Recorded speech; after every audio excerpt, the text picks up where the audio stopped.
മാളയിൽ ഇന്നലെ നടന്ന Congress police station മാർച്ചിൽ പങ്കെടുത്തവർക്കെതിരെ കേസ്.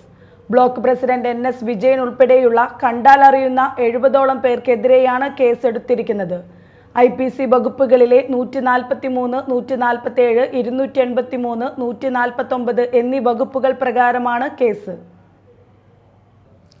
നവകേരള സദസ്സിനിടെ കോൺഗ്രസ് പ്രവർത്തകർക്ക് നേരെയുണ്ടായ അതിക്രമങ്ങൾക്കെതിരെ KPCC ആഹ്വാനപ്രകാരം നടത്തിയ പോലീസ് സ്റ്റേഷൻ മാർച്ചിൽ മാളയിൽ പങ്കെടുത്ത നേതാക്കൾക്കെതിരെയാണ് പോലീസ് കേസ്.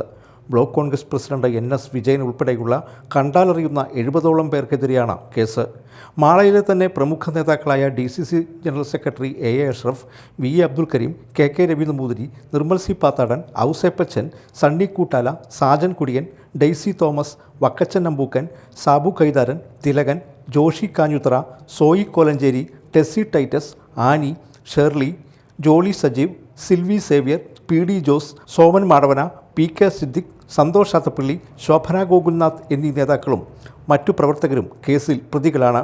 പൊതുവഴിയിൽ മാർഗതടസ്സം സൃഷ്ടിച്ചുകൊണ്ട് സർക്കാരിനെതിരെയും പോലീസിനെതിരെയും മുദ്രാവാക്യം വിളിച്ചു, ജാഥ നടത്തി തുടങ്ങിയ നിരവധി കുറ്റങ്ങളാണ് കോൺഗ്രസ് പ്രവർത്തകർക്കെതിരെ എടുത്തിട്ടുള്ളത്. IPC വകുപ്പുകളായ 143, 147, 283, 149 എന്നീ വകുപ്പുകളാണ് പ്രവർത്തകർക്കെതിരെ ചുമത്തിയിട്ടുള്ളത്. Media time, Mala.